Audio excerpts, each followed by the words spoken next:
आज हम बात करने वाले हैं अलग अलग तरह के फर्टिलाइजर्स के ऊपर।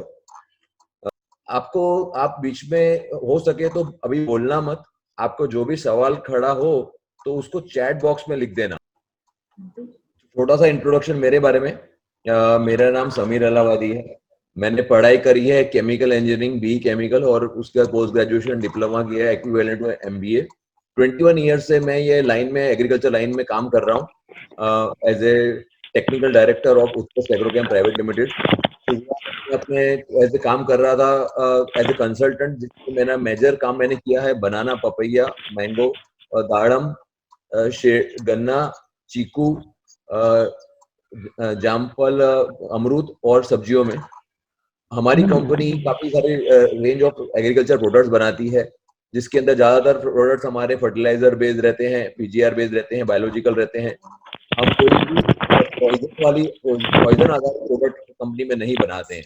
कंप्लीटली ग्रोथ डेवलपमेंट में काम करे वो बनाते हैं। हमारी कंपनी का हेडक्वार्टर सूरत में है और हमारी कंपनी की वेबसाइट है। आप ज्यादा जानकारी के लिए हमारी कंपनी की वेबसाइट के ऊपर utkarshagrochem.com पर आ सकते हैं।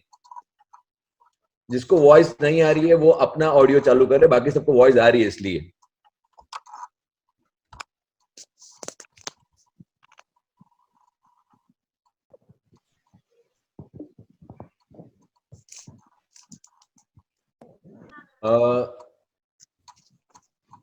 हम देखेंगे कि मतलब क्या क्या होता है कि एज पर डेफिनेशन के हिसाब से जमीन क्या होती है, सॉइल क्या होती है।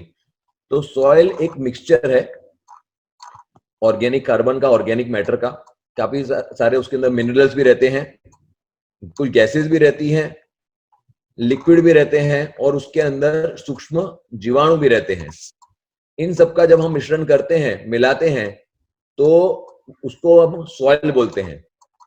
अभी भी कुछ लोगों का कहना है कि ऑडियो नहीं आ रहा है, तो वो ऑडियो के लिए आप अपना ऑडियो चालू करिए। जो अपने जिस चीज से सॉइल बनी रहती है वही चीजों की जरूरत सॉइल को रहती है, ताकि वो उसमें से हम कुछ क्रॉप ले सकें, उसको प्रोडक्टिव बना सकें। तो उसके हिसाब से मेजर 4 कैटेगरीज के अंदर फर्टिलाइजर्स होते हैं। Natural fertilisers, organic fertilisers, chemical fertilisers और बायोलॉजिकल या बायोलॉजिकल फर्टिलाइजर, मतलब कुदरती फर्टिलाइजर, कुदरती खाद, ऑर्गेनिक खाद, केमिकल खाद और जैविक खाद। अब हर एक खाद को हम एक एक करके देखेंगे।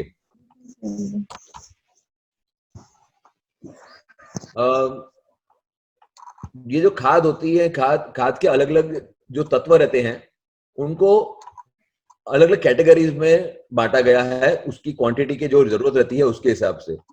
जैसे कार्बन, हाइड्रोजन, ऑक्सीजन होते हैं, उसको प्राइमरी न्यूट्रिएंट बोलते हैं। अराउंड 95 से 97%, 95 से 97% जो प्लांट के अंदर जरूरत रहती है वो कार्बन, हाइड्रोजन, ऑक्सीजन की रहती है। मेजर न्यूट्रिएंट्स जो हम बाहर से देते हैं वो रहते हैं nitrogen, phosphorus, potash. Secondary nutrient जो उसके बाद कम क्वांटिटी में लगते हैं उसे हम कैल्शियम, मैग्नीशियम, सल्फर कहते हैं। माइक्रो न्यूट्रिएंट रहते हैं। जो मेजर माइक्रो न्यूट्रिएंट रहते हैं वो है iron, zinc, boron, manganese, copper, molybdenum हम जो देते हैं। साथ में क्लोरीन की भी कुछ जरूरत रहती है। और उसके अलावा नई रिसर्च के हिसाब से 2-3 और न्यूट्रिएंट्स हैं जो रिसर्च कहती है कि यूज करने चाहिए, जैसे सिलिकॉन है, कोबाल्ट है, एल्यूमिनियम है। हर तत्व का अपना एक फंक्शन है, अपना एक काम है और अपना एक रोल है। और हर चीज के बारे में हम आगे आगे जैसे बढ़ते जाएंगे वैसे हम देखेंगे। जैसे ये 16 तत्व की बात है, उसका ये एक पिक्टोरियल प्रेजेंटेशन है जिसमें कार्बन, हाइड्रोजन, ऑक्सीजन मेन है। अभी नेचुरल फर्टिलाइजर क्या होता है? जो भी फर्टिलाइजर नेचर में से प्योर फॉर्म में, शुद्ध स्वरूप में जो मिलता है उसे हम नेचुरल फर्टिलाइजर कैटेगरी में रखते हैं। नेचर से हमें 2 तरह की चीजें डायरेक्ट मिल रही हैं जो नेचुरल है, जो प्रोसेस नहीं किया गया है। एक रहता है ऑर्गेनिक बेस्ड नेचुरल फर्टिलाइजर, जैसे कि गोबर हो गया, गाय भैंस का गोबर हो गया, मुर्गियों का जो पोल्ट्री का वेस्ट हो गया। फिर काफी सारे वेस्ट निकलते हैं, सिटी का वेस्ट है, सीवेज वेस्ट है, क्रॉप का जो हमारा क्रॉप निकलता है उसका जो कचरा बचता है। काफी सारे फूड प्रोसेसिंग इंडस्ट्रीज के अंदर जो भी काम निकालना तो निकाल देते हैं, जो कचरा निकलता है उसको हम ऑर्गेनिक वेस्ट बोलते हैं। अब ऑर्गेनिक वेस्ट उन चीजों को कहा जाता है जिसके अंदर मेजर कार्बन होता है, जो हमारा मेन तत्व है, तो वो ऑर्गेनिक वेस्ट में आ जाता है। इसी के साथ साथ ऑयल केक्स भी होते हैं अलग अलग, जिसके ऑयल निकाले जाते हैं, जैसे डीवेल है, नीम का है, करंज का है, महुआ का है। फिर एनिमल वेस्ट रहते हैं जो मछली के प्रोसेसिंग के बाद निकलते हैं, फिर लेदर इंडस्ट्री में से निकलते हैं। अभी किसान को जब भी ये नेचुरल वेस्ट में से जो भी खाद को यूज करना रहता है, तो उसको एक चीज का हमेशा ध्यान रखना चाहिए कि इनको शुद्ध स्वरूप में कभी भी यूज ना करें ऑर्गेनिक वेस्ट। इसका पहले 30 दिन, 40 दिन, 50 दिन जो उसका और कंपोस्टिंग का टाइम रहता है, उसको कंपोस्ट करें और उसका कंपोस्ट ही यूज करें, नहीं तो आपको फायदे करने की बजाय क्रॉप में नुकसान कर देगा वो। दूसरा हमारा इनऑर्गेनिक बेस का रहता है। इनऑर्गेनिक बेस मतलब जिसके अंदर कार्बन, हाइड्रोजन, ऑक्सीजन नहीं है, वो ज्यादातर जो माइनिंग वाले प्रोडक्ट्स रहते हैं वही होते हैं। जो मेजर इनऑर्गेनिक फर्टिलाइजर किसान जो आजकल यूज कर रहा है वो है जिप्सम, जिसके अंदर कैल्शियम सल्फेट आता है। कैल्शियम सल्फेट से हमें कैल्शियम और सल्फर मिलता है। रॉक फॉस्फेट, जिसमें से मेजर हमें फॉस्फोरस मिलता है। रॉक फॉस्फेट भारत के अंदर राजस्थान और मध्य प्रदेश से मिल सकता है। लाइमस्टोन मतलब जिसको अपने चूना भी कहते हैं, कैल्शियम कार्बोनेट मिलता है, कैल्शियम और कार्बन दोनों उसमें से मिलते हैं। जियोलाइट मिलता है, वापस एक माइन प्रोडक्ट है जिसमें से जो अपने कम तत्व, कम जरूरत वाला तत्व रहता है, एल्यूमिनियम और सिलिका, वो भी रहता है। सेकेंड, उसका अगली कैटेगरी अपनी है ऑर्गेनिक और नेचुरल फर्टिलाइजर के बारे में हमने देख लिया, उसमें ज्यादा कुछ डिस्कस करने जैसा नहीं रहता है। लेकिन किसान जो मैक्सिमम यूज करते हैं वो केमिकल फर्टिलाइजर्स यूज करते हैं। तो केमिकल फर्टिलाइजर्स के अंदर तीन चीजें होती हैं, तीन तरह के केमिकल फर्टिलाइजर रहते हैं। एक होता है वाटर सॉल्युबल फर्टिलाइजर, जो पानी में मिलाते ही तुरंत ही घुल जाता है। दूसरा रहता है वही प्रोसेस करके लिक्विड, उसी फर्टिलाइजर को लिक्विड में बनाया जाता है। तीसरा जो कन्वेंशनल फर्टिलाइजर रहता है, जिसको एनपीके फर्टिलाइजर बोलते हैं, कॉम्प्लेक्स फर्टिलाइजर बोलते हैं। ये जो कॉम्प्लेक्स फर्टिलाइजर रहते हैं ये ज्यादातर सब्सिडाइज रहते हैं और गवर्नमेंट के कंट्रोल में रहते हैं, और किसान उसको डीएपी, एसएसपी, 12-32-16, यूरिया, इन सब नामों से जानता है। इतने वाटर सॉल्युबल भी रहते हैं। अब ये जो तीन तरह के हम फर्टिलाइजर रहते हैं, केमिकल फर्टिलाइजर, उनके फर्क कैसे, क्या फर्क रहता है उनके अंदर। सबसे पहले उसकी सॉल्युबिलिटी, घुल कितनी जल्दी घुलता है। कोई केमिकल ये वाटर सॉल्युबल तुरंत घुल जाता है, लिक्विड तो ऑलरेडी घुला रहता है तो उसको पानी में मिलने में टाइम नहीं लगता। लेकिन जो दूसरे कन्वेंशनल फर्टिलाइजर होते हैं वो जल्दी से घुलते नहीं है। दूसरा यूनिफॉर्मिटी और न्यूट्रिएंट आयन, मतलब उसके अंदर जो आयन रहता है, जो एक्टिव एलिमेंट रहते हैं, उसकी कितनी यूनिफॉर्मिटी रहती है। वाटर सॉल्युबल के अंदर सबकी यूनिफॉर्मिटी अच्छी तरह से रहती है, सिमिलरली लिक्विड के अंदर उससे भी ज्यादा अच्छी तरह से रहती है। और जो दानादार फर्टिलाइजर होता है उसके अंदर यूनिफॉर्मिटी सेम नहीं होती है। सॉल्युबिलिटी टाइम बनाने के लिए कितना होता है, तो जो वाटर सॉल्युबल रहता है वो अराउंड 5 से 7 मिनट में घुल जाता है। लिक्विड फर्टिलाइजर रहता है वो 3 से 5 मिनट में घुल जाता है। और जो ये क्या हो, हाँ, ऊपर के ऊपर रहती है। और जो अपना नॉर्मल फर्टिलाइजर रहता है एनपीके, वो उसको घुलने में 12 से 24 घंटा लगता है। और मैं ऐसा रिकमेंड करूंगा उसको घुला कर नॉर्मली नहीं करना चाहिए, सीधा उसको यूज करना चाहिए। अब उसको अगर आपने देखे तो फिल्ट्रेशन, मतलब उसको क्या बोलते हैं, साफ यूज करने से पहले उसको छानना पड़ता है, फिल्ट्रेशन करना पड़ता है। तो वाटर सॉल्युबल के अंदर नेग्लिजिबल फिल्ट्रेशन की जरूरत पड़ती है, ज्यादातर जरूरत नहीं पड़ती अगर अच्छी क्वालिटी का हम यूज कर रहे हैं। लिक्विड में तो बिल्कुल भी नहीं पड़ती, क्योंकि वो सब छान के ही बनाया जाता है। और एनपीके के अंदर बहुत सारा कचरा निकलता है। जब हम 1% का उसको सॉल्यूशन बनाते हैं तब नॉर्मली उसका पीएच कितना होता है, क्योंकि फर्टिलाइजर के अंदर पीएच का महत्व बहुत ज्यादा होता है। अब केमिकल फर्टिलाइजर्स के अंदर जो मेन रहते हैं उसमें हम देखते हैं कि कौन से तत्व के अंदर कौन सा फर्टिलाइजर आता है और उसका क्या प्रकार रहता है। जैसे नाइट्रोजन रहता है, तो नाइट्रोजन के अंदर 3 प्रकार के फर्टिलाइजर रहते हैं। अमाइड, अमाइड वाला फर्टिलाइजर रहता है, वो यूरिया होता है और यूरिया फॉस्फेट होता है। दूसरा रहता है अमोनिकल, अमोनिकल के अंदर आता है ammonium sulphate, ammonium nitrate, di ammonium phosphate, DAP जिसे बोलते हैं, मोनो अमोनियम फॉस्फेट जिसे 12-1-0 बोलते हैं। तीसरा मेजर रहता है नाइट्रेट स्वरूप के अंदर नाइट्रोजन रहता है, जिसमें पोटेशियम नाइट्रेट रहता है, calcium nitrate, ammonium nitrate, magnesium nitrate. Ammonium nitrate आजकल नहीं मिलता है, उसके ऊपर बैन है क्योंकि वो बॉम्ब बनाने में यूज होता है। लेकिन फर्टिलाइजर में, नाइट्रोजन फर्टिलाइजर में वो बहुत अच्छा फर्टिलाइजर है। अब प्लांट जो है वो हमेशा नाइट्रेट स्वरूप में ही नाइट्रोजन उठाता है, वो कभी भी अमाइड स्वरूप में कि एमोनिकल स्वरूप में नहीं उठाता है। सिर्फ एक चावल ऐसा ऐसा क्रॉप है, धान जिसको बोलते हैं, वो अमोनिकल स्वरूप में भी उठाता है। इसलिए जब भी हम फर्टिलाइजर देते हैं, यूरिया देते हैं, तो यूरिया का कन्वर्जन पहले अमोनिकल में होता है, फिर नाइट्रेट में होता है। अब ये जो केमिकल रिएक्शन होता है, ये गर्मी में खूब आसानी के साथ हो जाता है, लेकिन मानसून में या विंटर में नहीं होता है। इसलिए गर्मी के जब गर्मी का पीरियड रहता है जिसमें टेम्परेचर 25 से 35 के बीच में रहे, तो यूरिया का रिजल्ट काफी अच्छा मिलता है। लेकिन मानसून में या विंटर में जब टेम्परेचर कम रहता है तो नहीं मिलता है, तो उस समय हमें अमोनिकल फर्टिलाइजर यूज करने चाहिए। और बहुत ज्यादा ठंड हो या बहुत ज्यादा गर्मी हो, एक्सट्रीम क्लाइमेट हो, तो उसमें नाइट्रेट स्वरूप में हमें नाइट्रोजन का फर्टिलाइजर यूज करना चाहिए। दूसरा, फॉस्फोरस का फर्टिलाइजर में single super phosphate, triple super phosphate, diammonium phosphate, इनमें इसके परसेंटेज लिखे हुए हैं कि फॉस्फोरस 16% आता है, 46%। फिर मोनो अमोनियम फॉस्फेट जिसमें 61%, 61% फॉस्फोरस आता है, जो बाउंड चौधरी देते हैं, उसकी फोटो है नीचे।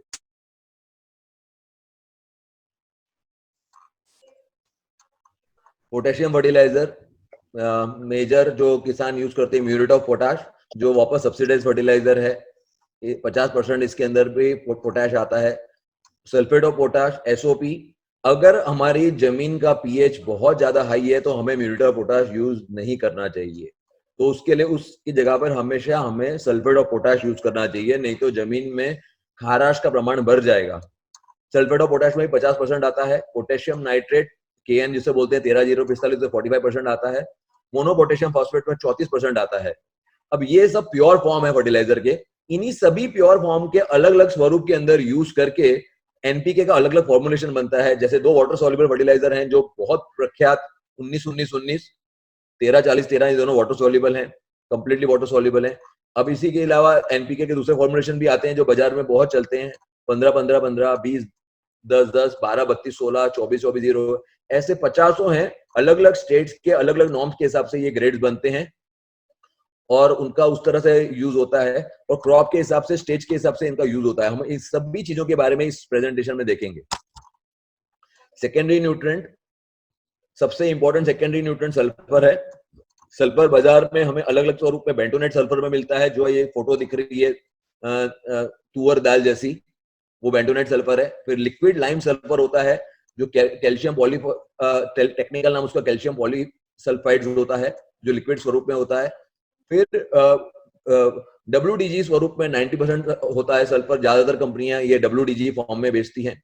इसके अलावा ज्यादातर किसान को देखा गया कि ये अलग से सल्फर यूज नहीं करते हैं, लेकिन उनके क्रॉप को सल्फर मिल जाता है, क्योंकि वो हर किसान ज्यादातर ammonium sulphate, potassium sulphate, magnesium sulphate या माइक्रोन्यूट्रिएंट यूज करता है, जिसके अंदर zinc sulphate, copper sulphate, ferrous sulphate, manganese sulphate वगैरह वगैरह होता है। तो उसकी सल्फर की जरूरत वहां पर उसकी पूरी हो जाती है। इसी तरह से दूसरे 2 इंपॉर्टेंट न्यूट्रिएंट्स हैं, कैल्शियम है, कैल्शियम नाइट्रेट के स्वरूप में मिलता है। कैल्शियम ईडीटी, हमारा कैल्शियम ईडीटी इस पैकिंग में आता है। कैल्शियम नाइट्रेट में 19% कैल्शियम होता है और ईडीटीए में 10% होता है। मैग्नीशियम के 3 मेजर स्वरूप होते हैं। मैग्नीशियम सल्फेट सबसे ज्यादा प्रख्यात पॉपुलर स्वरूप है जो किसान यूज करते हैं, लेकिन ठंड के समय मेरा ऐसा रिकमेंडेशन है और अनुभव भी है कि मैग्नीशियम नाइट्रेट को यूज करना चाहिए। उसमें नाइट्रेट फॉर्म में नाइट्रोजन भी मिल जाता है और फोटोसिंथेसिस के लिए मैग्नीशियम भी मिल जाता है। और जब अगर हमें स्प्रे करना है ठंड के समय, तो मैग्नीशियम ईडीडीए यूज करना चाहिए। उसमें 6% उसके अंदर मैग्नीशियम आता है। हमारा मैग्नीशियम ईडीडीए स्वरूप में आता है, इस पैकिंग में आता है। माइक्रोन्यूट्रिएंट, जिंक सल्फेट आता है 20%, 33%। ईडीडीए स्वरूप में जो हमें स्प्रे करना रहता है वो 12% में आता है। आयरन के अलग अलग स्वरूप आते हैं, फेरस सल्फेट के भी 2 स्वरूप आते हैं। अभी इसको कैसे यूज करना चाहिए? अगर हमारा जमीन का और पानी का pH 7 के आसपास है, 7 के आसपास है, तो हमें FeEDDA यूज करना चाहिए।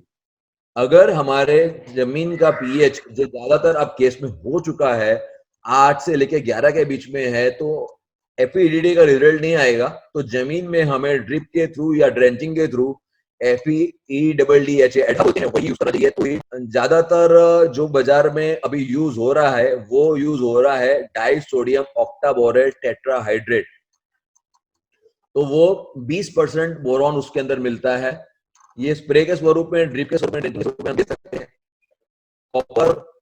कॉपर सल्फेट के स्वरूप में यूज करते हैं, 24% आता है उसके अंदर। जो कॉपर ईडीडी आता है उसमें 15% आता है। मैंगनीज, कॉपर मैंगनीज सल्फेट के अंदर 30% आता है। मैंगनीज ईडीडी 12% आता है। मॉलिब्डेनम 52% आता है। अभी ये सब नॉर्मली कुछ किसान है जो इसको अलग अलग यूज करते हैं, लेकिन ज्यादातर लोग इसको, जो फॉर्मुलेशन रहता है, हर स्टेट का अपना एक फॉर्मुलेशन रहता है, उस फॉर्मुलेशन का या सल्फेट स्वरूप के अंदर जो जमीन में दिया जाता है वो स्वरूप रहता है, या फिर जो स्प्रे स्वरूप रहता है वो कॉम्बी 2 के नाम से आता है। हमारा भी कॉम्बी 2 नाम का प्रोडक्ट आता है, जिसके अंदर ये सभी गुजरात, हम लोग गुजरात ग्रेड, महाराष्ट्र ग्रेड, इस तरह के अलग अलग ग्रेड बनाते हैं, तो वो ग्रेड के अंदर मिलता है, तो इस तरह से यूज होता है। लेकिन ये इंडिविजुअल इस तरह से मिलता है। फिर अभी एक बहुत इंपॉर्टेंट तत्व है जिसके बारे में हम आगे देखेंगे, सिलिकॉन, जो हम सिल्फर के नाम से बनाते हैं, लिक्विड सिल्फर, सिलिका। अब हम देखेंगे कि सारे के सारे ये जो 16 तत्व हैं उनका रोल क्या रहता है। अभी कार्बन, हाइड्रोजन, ऑक्सीजन, ये तीन मिलाकर, जैसे शुरू में मैंने बोला था 95 to 97, 95 से 57% यही रहता है, जिसमें से काफी भाग हवा से और पानी से पौधे को मिल जाता है। हाइड्रोजन, ऑक्सीजन पूरा का पूरा उसको इससे मिल जाता है। जो कार्बन वाला भाग रहता है वो ऑर्गेनिक मैन्योर, जो हम आगे देख चुके हैं, उसके स्वरूप में देना रहता है। मैं हमेशा बोलता हूं कि जो ऑर्गेनिक फर्टिलाइजर रहते हैं वो जमीन के फर्टिलाइजर रहते हैं। तो जमीन अगर हमारी अच्छी रहती है तो ही हम जो केमिकल फर्टिलाइजर देते हैं तो उनका रिजल्ट मिलता है। अगर हमारे ऑर्गेनिक मैन्योर के अंदर सब तत्व नहीं है, तो हम अगर ऑर्गेनिक फार्मिंग, सिर्फ ऑर्गेनिक फार्मिंग कर रहे हैं, तो हमें सफलता मिलने के चांसेस कम रहते हैं। इसलिए पौधों का जो फर्टिलाइजर रहता है, जो उसे हम एनपीके फर्टिलाइजर बोलते हैं, जो हम ये फर्टिलाइजर हम सब देख के गए, तो वो सारे फर्टिलाइजर जो रहते हैं वो पौधों के फर्टिलाइजर रहते हैं। उसे पौधे तुरंत अंदर एब्जॉर्ब, खींच लेते हैं और अच्छा रिजल्ट देते हैं। अब हम देखेंगे कि कौन सा तत्व का क्या रोल रहता है। जैसे कि नाइट्रोजन का फर्टिलाइजर की अपन बात करें, तो नाइट्रोजन फर्टिलाइजर का मेजर जो ग्रीनरी देने का काम करता है, तो ग्रीनरी के लिए क्लोरोफिल नाम का एक तत्व रहता है पत्तों के अंदर, तो वो उसका मेन भाग नाइट्रोजन रहेगा तो ही क्लोरोफिल बनेगा, नहीं तो क्लोरोफिल नहीं बनेगा। इसलिए जब भी हम नाइट्रोजन देते हैं तो हमें अच्छी ग्रोथ देखने को मिलती है, ऐसा जुस्ता देखने को मिलता है पौधे के अंदर। दूसरा, नाइट्रोजन प्रोटीन बनाने का काम भी करता है। जब हम नाइट्रोजन पूर्ति प्रमाण में नहीं यूज करते हैं तो पत्ते पीले दिखते हैं, जैसे हमने केले के और पपीते के पौधे हमने दिखाए हैं।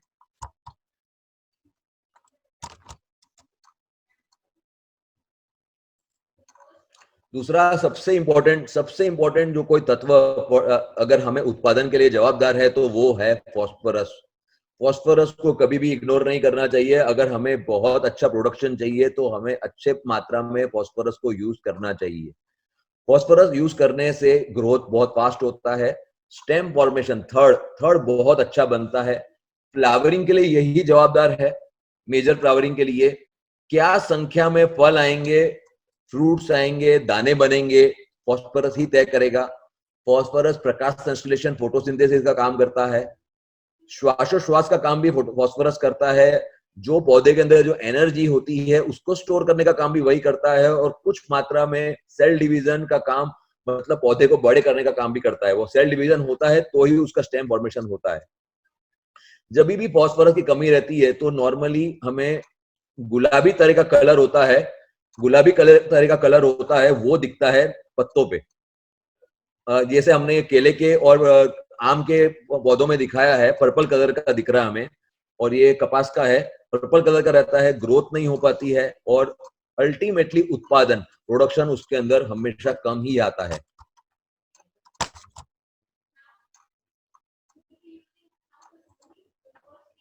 पोटेशियम, पोटेशियम का जो मेजर रोल रहता है पौधे के अंदर मैच्योरिटी लाने का, फल सब्जियां के अंदर रंग, रूप, सुगंध, स्वाद, ये सब देने का।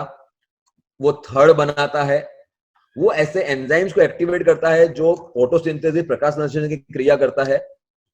जब भी सूखा पड़ता है तब अगर पौधे को पहले से पोटाश अच्छी तरह से उसके अंदर अगर होता है तो वो सूखे का सामना बहुत अच्छी तरह कर पाता है। पानी नहीं मिलता है तो भी पौधा खड़ा रहता है, जो उसके अंदर पूर्ति क्वांटिटी के अंदर पोटाश होता है। तो पोटाश की कमी हमें नॉर्मली धार जल के पौधे का जो पत्ता होता है वो जलता हुआ दिखता है, और उस तरह से हमें मालूम पड़ता है कि ये पोटाश की कमी है। जैसे हमने आम के पौधे में और ये केले के पौधे में हमने आपको दिखाया है।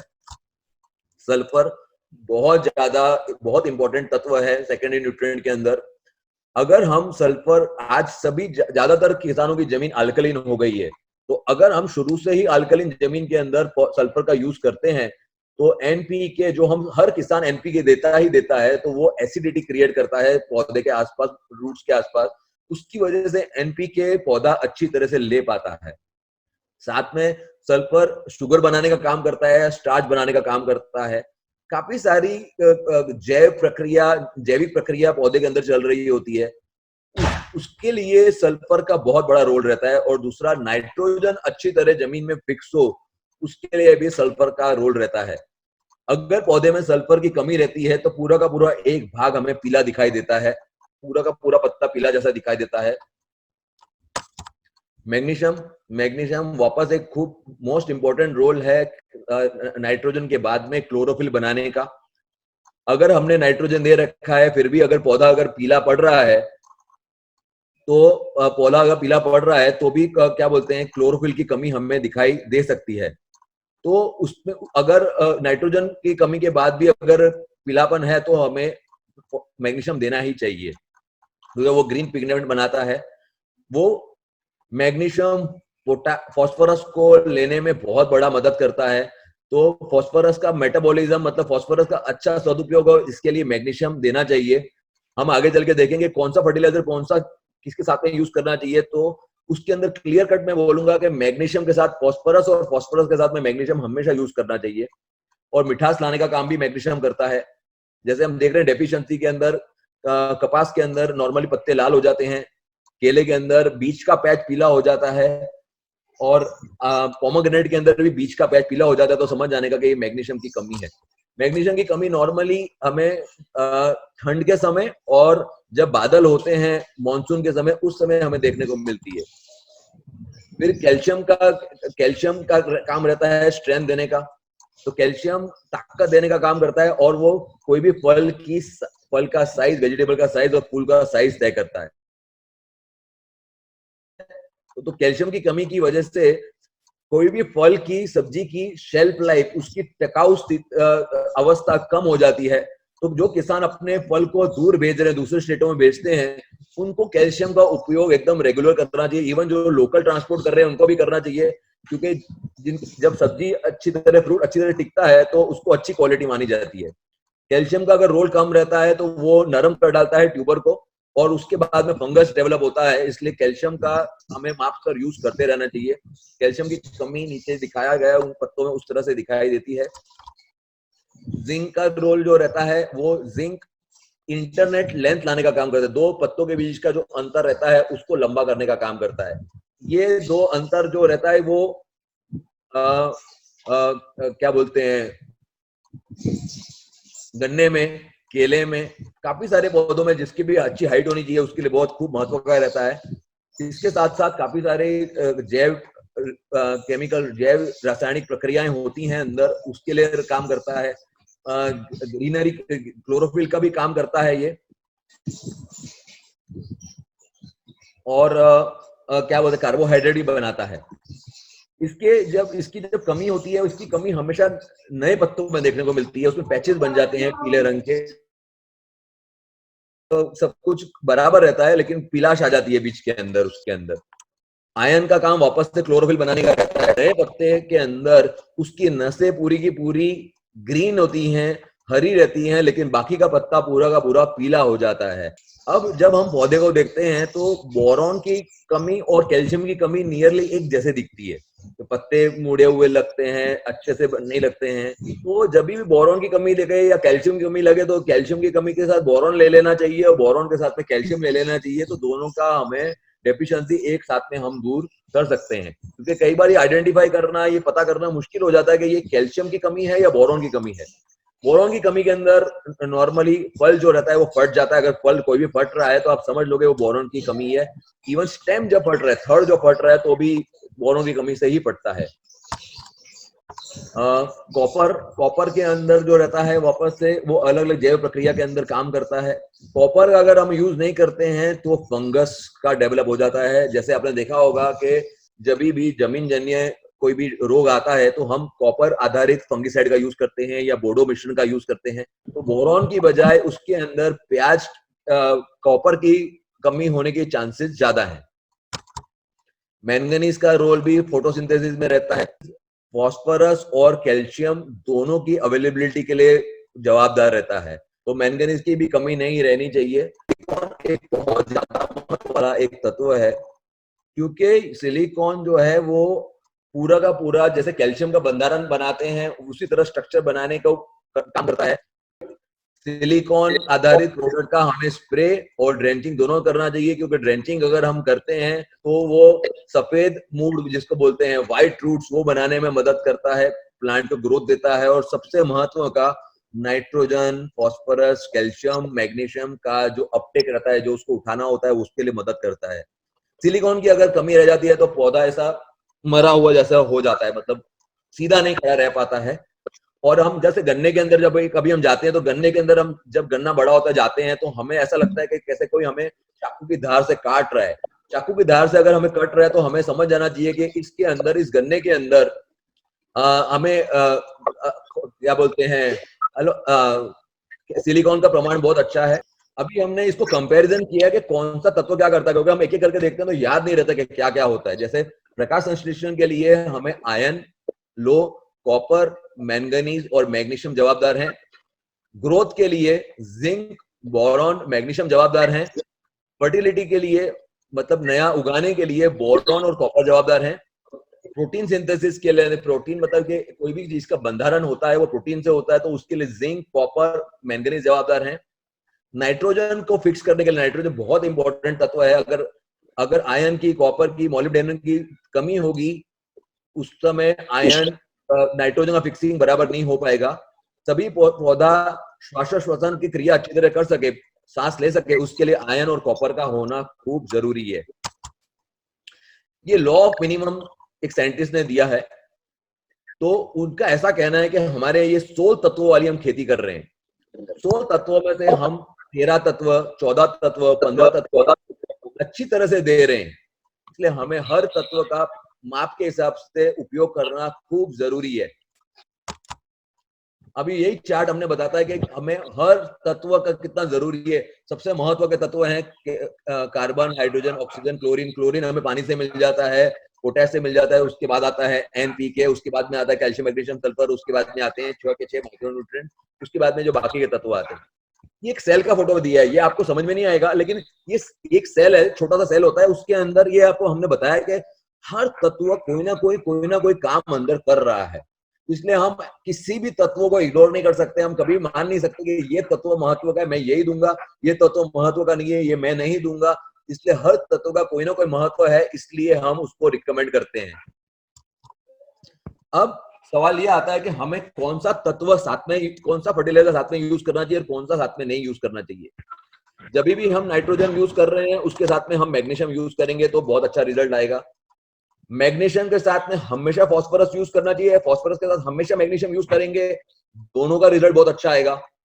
मोलिब्डेनम के साथ में थोड़ा सा नाइट्रोजन जरूर यूज करना चाहिए, तो मोलिब्डेनम का रिजल्ट बहुत अच्छा आएगा, क्योंकि मोलिब्डेनम जवाबदार है नाइट्रोजन के अपटेक के लिए। पोटैश जब भी यूज करते हैं तो उसके साथ में थोड़ा सा क्वांटिटी में मैंगनीज आयन ले लेंगे तो पोटैश का रिजल्ट बहुत अच्छा आएगा, मिलेगा। सल्फर जब भी यूज कर रहे हैं तो उसके साथ में nitrogen, potassium, copper, manganese, magnesium, इन सबका उपयोग करना चाहिए। एंटागोनिज्म मतलब कौन से फर्टिलाइजर को साथ में यूज करना चाहिए और कौन से को साथ में नहीं यूज करना चाहिए। अगर हम पोटेशियम यूज कर रहे हैं कभी भी बोरॉन साथ में मत यूज करो, कभी मत करो। मैग्नीशियम यूज कर रहे हो कभी भी पोटेशियम साथ में यूज नहीं करो, पोटेशियम के साथ कभी मैग्नीशियम यूज ना करो। मोलिब्डेनम के साथ कभी कॉपर यूज नहीं करना चाहिए, कॉपर के साथ में मैंगनीज यूज नहीं करना चाहिए। फॉस्फोरस जब भी यूज करो उसके साथ में कभी भी zinc, potassium, copper, calcium, ion को कभी मत लो।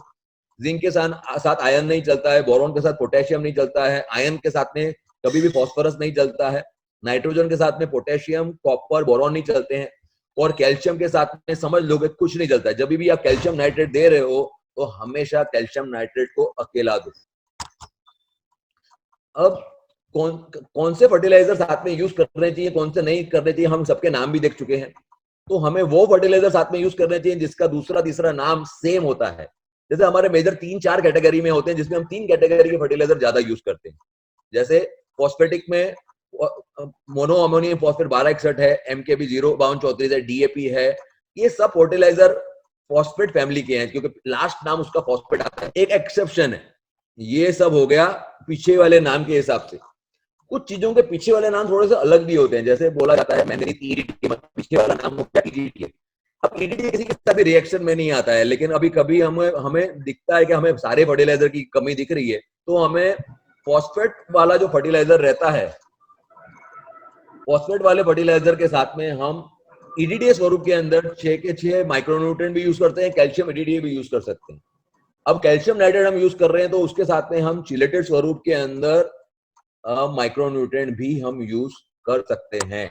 इस ट्रायंगल को हमेशा याद रखना चाहिए कि कैल्शियम के साथ फास्फोरस नहीं चलता, फास्फोरस के साथ माइक्रोन्यूट्रिएंट नहीं चलता, माइक्रोन्यूट्रिएंट के साथ में कैल्शियम नहीं चलता, माइक्रोन्यूट्रिएंट के साथ फास्फोरस नहीं चलता। लेकिन एक्सेप्शन क्या है वो बताया है, लेकिन ज्यादातर किसान नॉन ईडीडीए फर्टिलाइजर यूज करते हैं, इसलिए इस त्रिकोण का, इस ट्रायंगल का महत्व बहुत ज्यादा है। हर 15 दिन, 20 दिन, 30 दिन जैसा हमारा क्रॉप है, लॉन्ग ड्यूरेशन है, शॉर्ट ड्यूरेशन है, तो उसके हिसाब से फास्फोरस और पोटेशियम यूज करना चाहिए। जब भी हमारा फ्लावरिंग का समय आए, फ्लावरिंग के समय में हमें हाई डोज देना चाहिए फास्फोरस का। और जब भी हमारा फ्रूटिंग का समय आएगा, जब फ्रूट्स आ रहे हैं, शुरू हो रहे हैं, फ्रूट्स भी लगे हुए हैं और हमें साथ में हमें नया फ्लावरिंग भी चाहिए, तो उस समय हमें हाई फास्फोरस, हाई पोटाश देना चाहिए। महीने में एक बार मैग्नीशियम देना चाहिए, एक बार कैल्शियम देना चाहिए। जब भी हमारी कटाई होने वाली हो उससे 1 महीना पहले, 15 दिन पहले, डिपेंड करता है कैसा क्रॉप है, तो हमें हाई पोटेशियम, थोड़ा सा नाइट्रोजन, थोड़ा सा कैल्शियम देना चाहिए, बहुत अच्छी क्वालिटी होगी। अगर बाय चांस माइक्रोन्यूट्रिएंट की कमी है तो थोड़ा सा माइक्रोन्यूट्रिएंट भी दे सकते हैं। अब ये हम ज्यादातर फर्टिलाइजर हम वाटर सॉल्युबल के स्वरूप में देते हैं। तो ये चार्ट है जिसके अंदर हमने 2 टेम्परेचर लिए हैं कि उस पे वो कितना घुलता है। कई बार किसानों की कंप्लेंट रहती है कि यार ये मेरा फर्टिलाइजर बहुत ज्यादा घुल रहा है, ये नहीं घुल रहा है, क्योंकि वो उसकी सॉल्युबिलिटी के ऊपर डिपेंड करता है। यूरिया और ये कैल्शियम नाइट्रेट बहुत ज्यादा घुलनशील है, बहुत जल्दी घुल जाते हैं, लेकिन उसके सामने पोटेशियम सल्फेट की घुलन क्षमता बहुत कम है।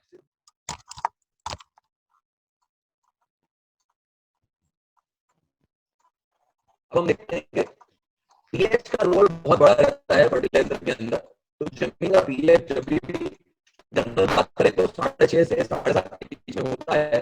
तो हमारे जो मेन न्यूट्रिएंट्स रहते हैं, nitrogen, phosphorus, potash, sulphur, calcium, magnesium, इनका अपटेक बहुत ज्यादा अच्छा होता है। हमारी जमीन इस समय ज्यादातर अल्कलीन हो चुकी है, इसलिए मोलिब्डेनम की कमी नॉर्मली उसको देखने को नहीं मिलती है। तो इसलिए हमें पीएच को ध्यान में रखना चाहिए। अल्कलीन जमीन होने की वजह से जब भी हम अगर वाटर सोल्यूबल फर्टिलाइजर दे रहे हैं तो हमें उस सॉल्यूशन का पीएच 6.5, 5.5 से 6.5 कर देना चाहिए। कुछ ऐसे पीएच बैलेंसर आते हैं, उनका उसको डाल के या एसिड को डाल के कर देना चाहिए, ताकि हम जो फर्टिलाइजर दे रहे हैं उसका रिजल्ट अच्छा लगे। और इसके साथ साथ जो बायो फर्टिलाइजर रहते हैं, बायो फर्टिलाइजर का अगर हम रेगुलरली यूज करते हैं तो बायो फर्टिलाइजर सारे के सारे, ज्यादातर बायो फर्टिलाइजर एसिड छोड़ते हैं। तो एसिड छोड़ने की वजह से वो उसके जो रूट जोन के अंदर एसिड बनता है, तो ये सभी फर्टिलाइजर्स का उपयोग काफी ज्यादा अच्छा होता है। इसी तरह से टेम्परेचर का भी बहुत बड़ा रोल रहता है कि ये इसका मुझे अच्छा पिक्चर नहीं मिला है, लेकिन जनरल में ये होता है कि 24 से लेके 33 के बीच में जब टेम्परेचर रहता है तो ज्यादातर तत्वों का अपटेक काफी अच्छा हो जाता है। इसलिए जब टेम्परेचर कम हो, 24 से कम होना शुरू हो जाए दिन का, या 33 के ऊपर का होना शुरू हो जाए, तो आपको फर्टिलाइजर को स्प्रे के स्वरूप में देना भी चाहिए। स्प्रे भी देना चाहिए, नीचे भी देना चाहिए। जैसे टेम्परेचर घटता रहता है वैसे नीचे से अपटेक बंद होना शुरू हो जाता है। उस समय फर्टिलाइजर को ऊपर से देने से, स्प्रे के द्वारा देने से रिजल्ट बहुत ज्यादा अच्छे मिलते हैं, डेफिशिएंसी नहीं आती। ये एक साइंटिस्ट ने एक टेबल दिया है जिसको मिट्ज़-चेयरलिच कर्व बोलते हैं। इसके फर्टिलाइजर की ऑप्टिमम रेंज है जो ये ग्रीन वाले स्वरूप में बताई गई है, हरे स्वरूप में बताई गई है। उस स्वरूप में ही उसका प्रोडक्शन सबसे अच्छा आएगा। आप कम फर्टिलाइजर दे रहे हो तो भी अच्छा नहीं आएगा, और आप जरूर से ज्यादा दे रहे हो तो कोई नहीं आएगा। आप देखो जैसे हमने फर्टिलाइजर की मात्रा बढ़ा डाली है, जो लाल वाला रंग स्वरूप है और ऑरेंज है, तो वहां पे हमें प्रोडक्शन हमारा घटना शुरू हो जाता है। ये डेफिशिएंसी चार्ट है। ये डेफिशिएंसी चार्ट आप लोगों ने बहुत बार देखा होगा, लेकिन इसको मैंने समझाने के लिए एक अच्छा चार्ट टेबल बनाया है। जो मेजर न्यूट्रिएंट रहते हैं, एनपीके, मैग्नीशियम, इनकी जो कमियां होती हैं, इनका जो डेफिशिएंसी रहती है, वो पुराने पत्तों में रहती है। क्लोरोसिस का मतलब रहता है कि पीलापन। अगर पीलापन यूनिफॉर्म है, एक जैसा दिख रहा है और नए पुराने पत्तों में दिख रहा है, तो वो नाइट्रोजन सल्फर कमी रहती है। अगर वो बीच बीच में से धब्बे जैसे दिख रहे हैं, उसको इंटरवीनियल पैटर्न बोलते हैं, तो वो मैग्नीशियम मैंगनीज की कमी है। जैसे अभी हम यहाँ देख सकते हैं, मैं वापस आपको दिखा रहा हूँ कि ये आप देख सकते हैं नाइट्रोजन की कमी है, अभी अपना सल्फर की कमी है, तो वो पूरा यूनिफॉर्म रहता है।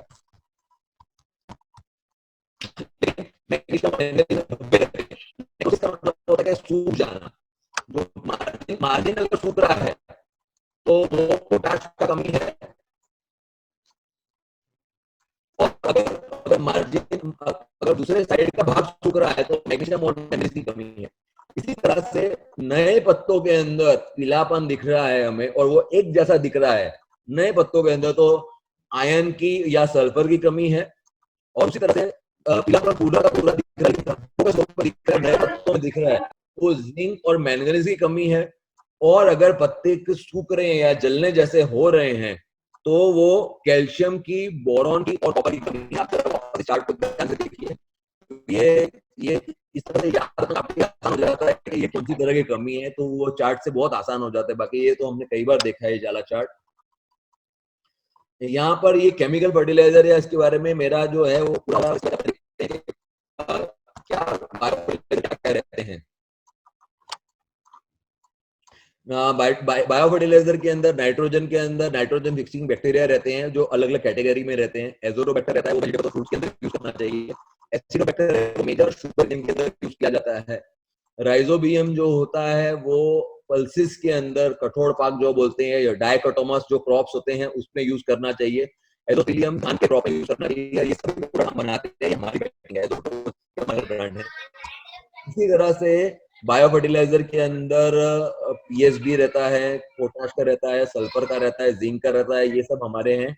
और हमने इसके अलावा भी काफी सारे बनाए हैं, क्योंकि हम फर्टिलाइजर दे देते हैं, इतना सब समझाते हैं, तो भी किसान कई बार बहुत गलती करता है, और उसकी वजह से नहीं पता फिक्स हो जाते फर्टिलाइजर। जब फर्टिलाइजर फिक्स हो जाते हैं, तो उस समय बायो फर्टिलाइजर का अगर रेगुलरली यूज करते हैं तो बहुत अच्छा रहता है। जितने बायो फर्टिलाइजर दिखाए हैं, उनका हमारा कॉम्बिनेशन का भी एक हमारा प्रोडक्ट रहता है, जिसका नाम माइक्रो है।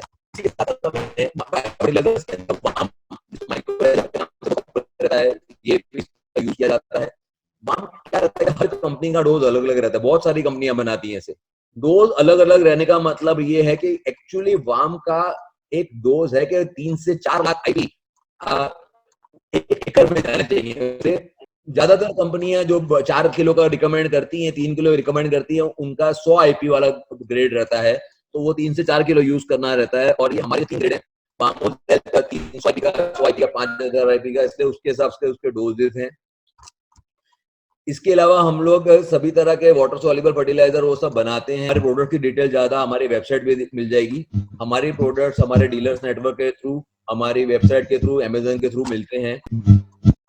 अभी ये मेरी तरफ से सेशन का वो हुआ है, तो ब्रिजेश जरा सबको अनम्यूट करना, ताकि अगर एक एक करके सब बोलेंगे तो मैं आपके सवालों का जवाब दे पाऊंगा।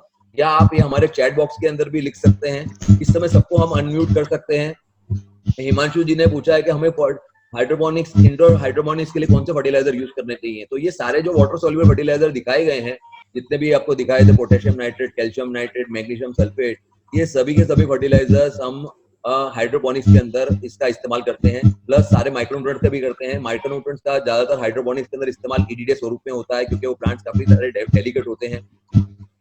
नॉन केमिकल फर्टिलाइजर आप सजेस्ट करते हैं, ये नॉन केमिकल फर्टिलाइजर तो ऑर्गेनिक फर्टिलाइजर ही होते हैं। आप कैसा मीडियम यूज कर रहे हैं, उस मीडियम के साथ वो कंपेटेबल रहेगा कि नहीं रहेगा, वो ज्यादातर बताएगा कि नॉन कर सकते हैं कि नहीं कर सकते हैं। ईडीडीए फर्टिलाइजर क्या होता है, मनीलाल जी पूछ रहे हैं। तो ईडीडीए फर्टिलाइजर, जैसे ये हर फर्टिलाइजर को बनाने के लिए कोई ना कोई रिएक्शन दिया जाता है, तो वो ईडीडी एसिड के साथ जो बनाया जाता है उसको ईडीडीए फर्टिलाइजर्स कहा जाता है। तो वो EDTA फर्टिलाइजर्स नॉर्मली किसी के साथ में रिएक्शन में नहीं आते हैं, बाकी सब रिएक्शन में आ जाते हैं. Can we use your product in paddy? Yes sir, हम आप हमारे सारे प्रोडक्ट पैडी में यूज करते हैं स्टेज के हिसाब से. विपिन नांगी जी पूछ रहे हैं कि हमारे क्रॉप सोयाबीन मेज है, तो इनमें भी आप यूज कर सकते हैं. और एरोमेटिक क्रॉप फर्टिलाइजर, जैसे मैंने बताया है, आप वही सिस्टम को फॉलो करेंगे तो आप हर चीज के अंदर वो फर्टिलाइजर यूज कर सकते हैं. Any organic fertiliser you have that can be use for hydroponics? Yes, हमारे पास में है, वो आप हमारे वेबसाइट पे भी देख सकते हैं. हमारे मार्वल जी नाम का प्रोडक्ट है, अनमोल जी नाम का प्रोडक्ट है, जो ऑर्गेनिक फर्टिलाइजर है और हाइड्रोपोनिक्स में उसका यूज हो रहा है. Chilli transplanting time, which culture to use? Transplanting करते हैं उस समय, जब भी हम पौधे को ट्रांसप्लांट करते हैं उस समय हमें फॉस्फोरस बेस्ड फर्टिलाइजर का यूज करना चाहिए. साथ में उसके साथ में वैम का यूज करना चाहिए और क्या बोलते हैं, फंगीसाइड का यूज करना चाहिए. Which bio fertilizer to be used in basal application? Basal application के अंदर हमेशा हमें फॉस्फोरस बेस्ड फर्टिलाइजर यूज करना चाहिए. Pavan ji, what is the role of aluminium? Aluminium का बहुत ज्यादा रोल नहीं है, इसलिए इसके बारे में हमने डिस्कशन नहीं किया. उसके लिए आप मेरे साथ 1-to-1 बात कर सकते हैं. मध्य प्रदेश की डीलरशिप की बात आप बाद में कर सकते हैं मेरे साथ में, इस समय हम टेक्निकल बात कर रहे हैं. Advice doses of this organic fertiliser in hydroponics, ये भी 1-to-1 है. आप भी, हम 1-to-1 बात कर लेंगे इसके बारे में. Can you show your chart? मैं वापस कहूंगा, ये आप मेरा वीडियो देख लेना. मेरे वीडियो के अंदर आपको ये चार्ट आपको देखने को मिलेंगे. वीडियो का लिंक हम लोग फेसबुक पे भी शेयर कर देंगे जहां आपने किया है, और इंस्टाग्राम पे भी कर देंगे, आपको सबको वहां पे मिल जाएगा. How to increase availability of nutrients? मैंने जैसे बताया, अवेलेबिलिटी इंक्रीज के लिए पीएच को ध्यान में रखना है, टेम्परेचर को ध्यान में रखना है, फर्टिलाइजर्स को जिस तरह से यूज कर रहा है उसी तरह से करना है, तो आपको सबसे अच्छी अवेलेबिलिटी माइक्रोन्यूट्रिएंट्स की मिलेगी. बनाना फर्टिलाइजर प्रोग्रामिंग, वो आपके साथ हम शेयर कर देंगे. अभी मेरा नंबर आ गया है, यहाँ शेयर किया गया है, आप इधर मेरे को डायरेक्ट कर सकते हैं. How many days apply potash before harvesting generally? Long duration crop रहता है तो हमें अराउंड 20 से 60 से 70 दिन पहले हमें पोटाश का यूज करना शुरू करना चाहिए, और हार्वेस्टिंग तक हम यूज कर सकते हैं. Your discussion is very simple language. Okay, thank you sir. Spinach, coriander, mint, can we use same nutrients recipe in hydroponics? Yes, ये तीनों के तीनों पत्ते वाले प्लांट्स हैं.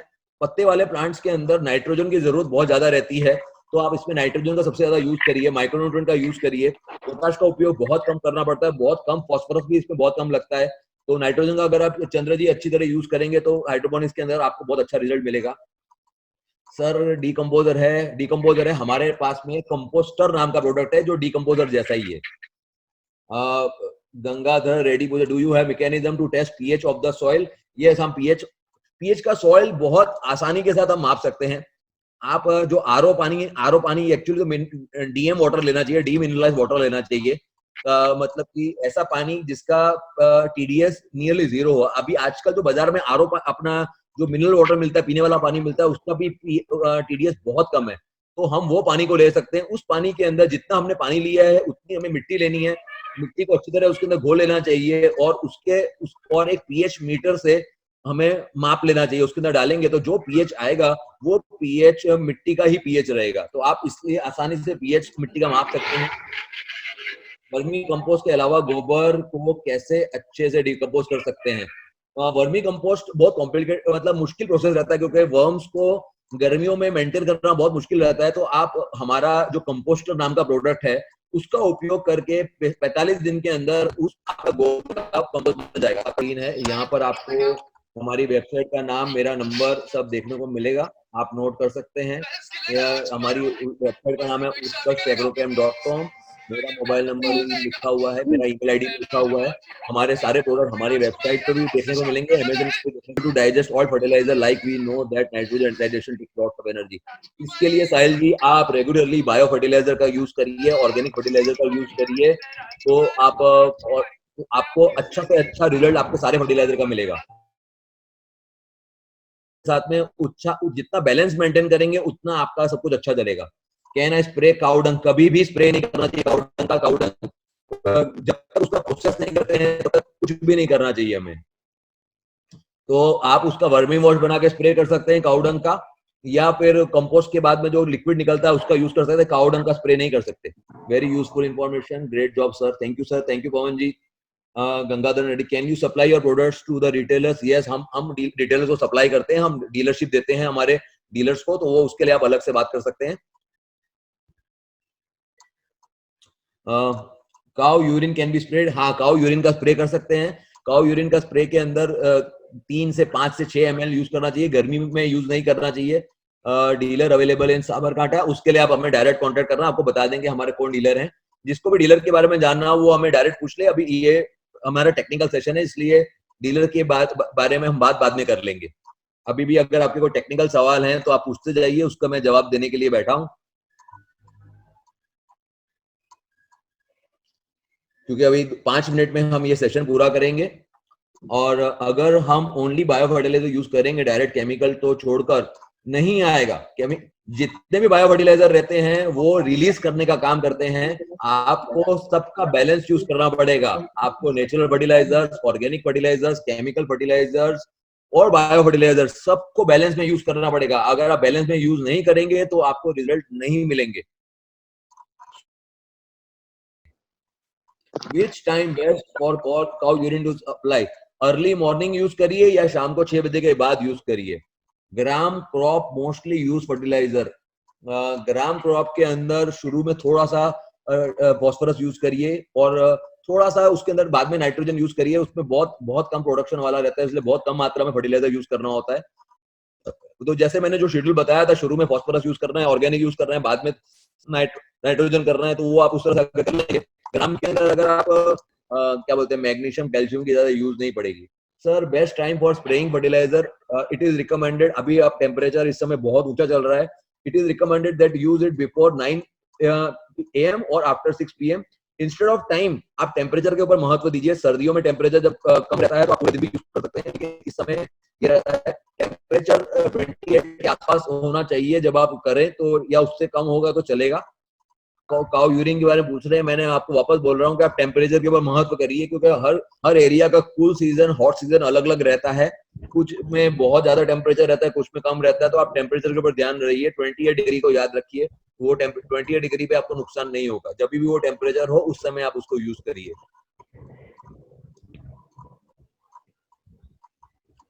Sir need hydroponics recipe for stevia.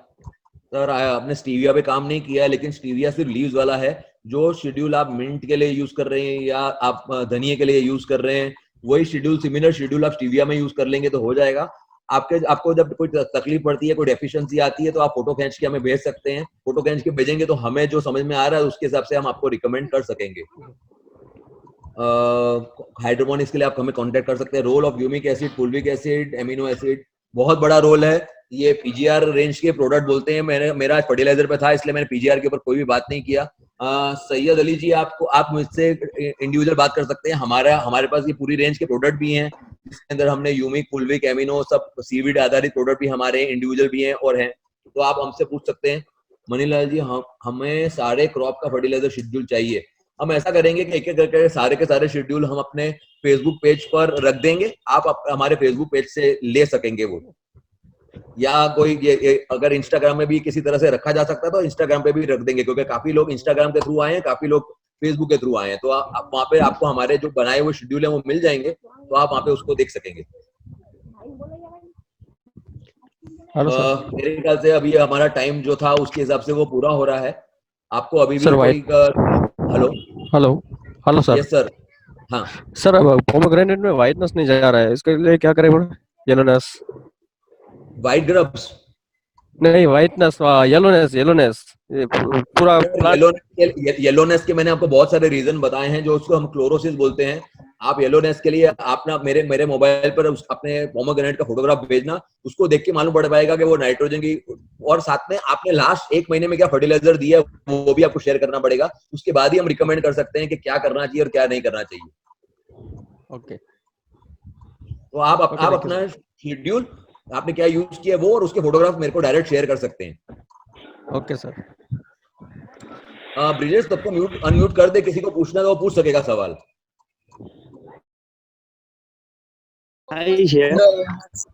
આપણે એગ્રો વાળાને એમ તો 2 કલાક સવારના છૂટી આપી છે, પણ આ કેમિકલ વાળા ખોલે છે, આપણે ઓર્ગેનિક વાળા કોઈ અમે નથી ખોલતા। અમારે 2-3 દુકાનો છે ઓર્ગેનિક ની। રાઈટ સવાલ નથી, આ મીડિયમ માટે અમે નથી ખોલતા કોઈ। ब्रिजेश, अपना आप लोग हमारा फेसबुक का पेज लिंक शेयर कर दो और इसका अपना इंस्टाग्राम का और यूट्यूब का चैनल भी शेयर कर दो, तो सबको मिल जाएगा। आप उत्कर्ष एग्रोकेम लिखेंगे ना तो आपको सबके लिंक मिल जाएंगे। Which animal urine best for spray, मैं कहूंगा जो भी बोलते हैं तो काउ यूरिन सबसे अच्छा रहेगा। पीजीआर प्रोडक्ट लिस्ट, आपको हमारी पूरी की पूरी प्रोडक्ट लिस्ट ये इसमें प्रेजेंटेशन में भी है, वो आप वीडियो देखेंगे तो मालूम पड़ जाएगा, आप हमारी वेबसाइट पे जाएंगे तो मालूम पड़ जाएगा। हम वापस से इसे अच्छा इंफॉर्मेटिव लेकर आएंगे। आपको कोई आपका सवाल हो पहले से आप हमें भेज सकते हैं, तो हम अगला प्रेजेंटेशन कुछ पर्टिकुलर टॉपिक के ऊपर लेकर आएंगे, क्योंकि आज बहुत सारी बातें थी इसलिए थोड़ी चीजों को हमने फास्ट चलाया, तो हम ज्यादा डिटेल में बात नहीं कर पाए। और डिटेल में जानकारी आप हमसे 1-to-1 भी ले सकते हैं, और अगर लॉकडाउन लंबा चला तो इस तरह के और सेशन हमारे आते रहेंगे। थैंक यू दोस्तों, आप इतने मात्रा में आए और आपने मुझे बहुत अच्छी तरह सुना। Thank you very much.